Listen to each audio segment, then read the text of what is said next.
Hi, it's Aubrey, and so today we're going to talk about how to cook a pot roast. So the first thing you want to do is buy chuck roast. This is the time that you do not want a lean piece of roast. Fatty is better, and chuck roast is the best. And I like to cook mine in the crock pot. You can cook it in the stove, probably at about 225, 250 degrees, and cook it all day. This is something you want to cook long and slow, and don't rush it. It will not be as good. And I have years of experience cooking a super tough roast to finally have perfected this. So, but I prefer the crock pot. This is a crock pot I have had since, I think I got it as a wedding gift when Shy and I got married. So it's like 23 years old, but still works. The lid actually was plastic, and it melted finally and broke. So we found this one from a pot that fits it. So it doesn't have to be fancy. And I like to spray it with just some Pam spray just to make it a little bit easier to clean. So this is actually a little bit smaller. This is just for Todd and I.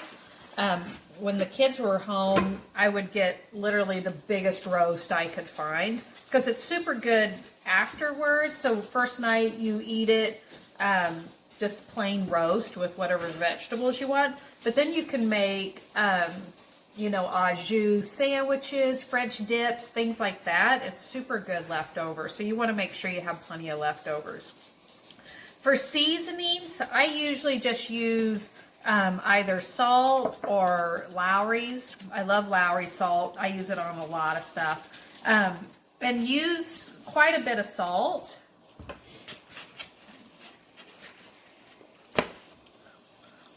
And I'm not always great about cleaning my hands in between, you know, and that's just how things work here. I haven't been sick yet. I have onion powder, and I like it. I like a lot of seasoning. I am not a bland kind of food gal.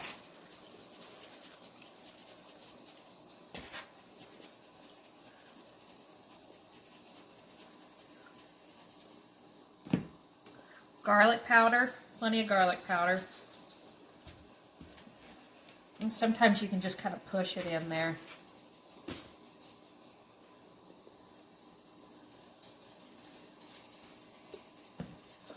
Smoked paprika. It's a little bit more expensive than your regular paprika, but totally worth it. Adds a huge amount of flavor. And once you go with the smoked paprika, you will never go back.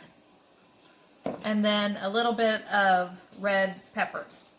That's kind of my spice blend I use on everything. Steaks, hamburgers, potatoes, everything. And then I just put it in the crock pot. If I have an onion, I might slice up the onion, put some on the bottom and on the top of it. If not, I don't put anything in it. And most people can't tell the difference. And I put no water, no butter, no nothing in here. So then I just plug it, turn it on low, and let it go all day. If you can put it in before you go to work, it'll be ready for supper time. But sometimes, like tonight, I need some meat to take to work tomorrow. I put it in before I go to bed, and it's ready in the next morning. And also, you know, if you can't get up early enough before work to put it together, just put it together the night before. Let it cook all night before, you know, while you're sleeping. And then before you go to work, throw it in the fridge and then just warm it up for supper. So super easy, super good.